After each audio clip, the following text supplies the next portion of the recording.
अभी ये खैर ये बहुत ही टफ टाइम चल रहा है, हम सब जानते हैं, और फिल्म इंडस्ट्री के लिए तो खासकर, क्योंकि जब क्योंकि हमने जिस एक्टर, लेजेंडरी एक्टर को देखा और सब कुछ किया, मतलब कि उन्हें रिवरेंस का एक दर्जा दिया, वो अचानक चले गए और सब कुछ हिल गया। और हमारे लिए ये ऑफ कोर्स एक अलग इमोशनल मोमेंट है।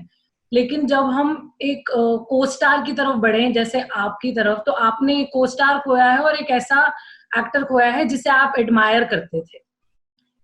तो वो जो उनकी, जब आपको ये खबर मिली कि वो नहीं रहे, तो वो कौन सी एक याद थी जो एकदम जहन में आ गई थी और वो जो सदा के लिए रहने वाली इरफान खान की?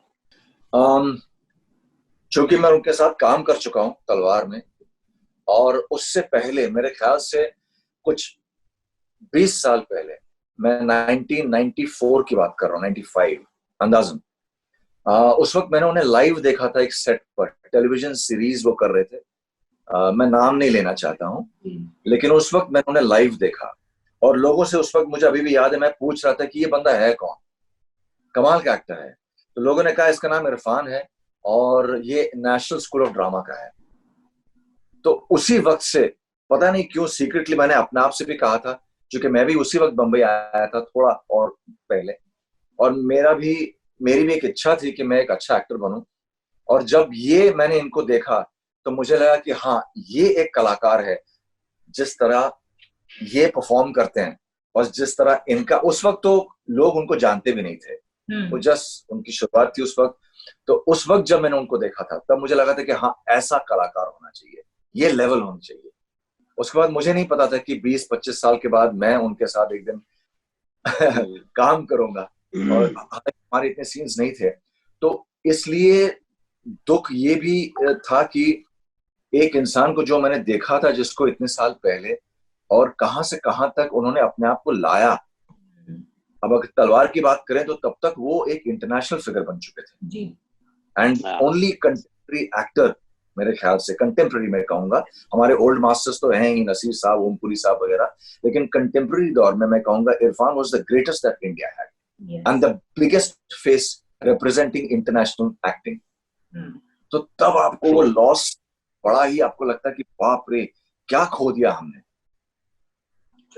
वो बहुत, और मेरे ख्याल से सभी को ये लगा होगा। चूंकि हाँ, मैं ये जिक्र कर रहा हूँ क्योंकि मैंने उनके साथ काम किया है, और काम करते वक्त भी, अभी भी मुझे याद है जब हम लोग काम कर भी रहे थे, तो आप इतने टेम्पटेड रहते हैं एज एन एक्टर कि मैं ऑडियंस बन जाऊं इस वक्त और उन्हें देखूं। हालांकि शॉट ओवर द शोल्डर है, मैं आराम से ऑडियंस बन के देख सकता हूँ, लेकिन मुझे लग रहा था, चूंकि मेरा प्रोसेस ये है कि मैं किरदार में ही रहता हूँ, तो मैं निकल ही नहीं पा रहा था। जब बड़ी इच्छा थी मेरी कि मैं एक बार बस निकल के वहां से उनको देखूं कर क्या रहे हैं, बिकॉज जो मुझे सुनाई दे रहा था वो इतना अच्छा था कि मुझे लगा मैं देखो इनको, वो क्या कर रहे हैं। हाँ, अमेजिंग।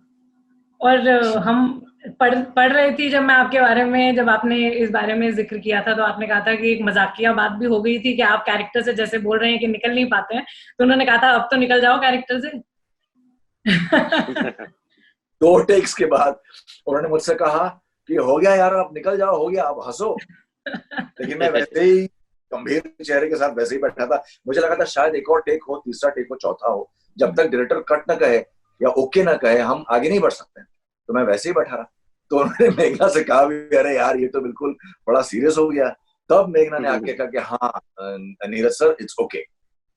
तब फिर उसके बाद मैं फिर रिलैक्स किया। और फिर वो भी आए भी वैसे, आके जब वो गुजर रहे थे मेरे से, वो वैन तक जा रहे थे, तो ऐसे हाथ बढ़ाया दाएं ओर, जैसे कि वो हैंडशेक करना चाहते हैं। मैंने हैंडशेक भी किया, कहा कुछ नहीं उन्होंने, वो सिर्फ हैंडशेक किया, जबरदस्त हैंडशेक, और वो निकल गए। How sweet.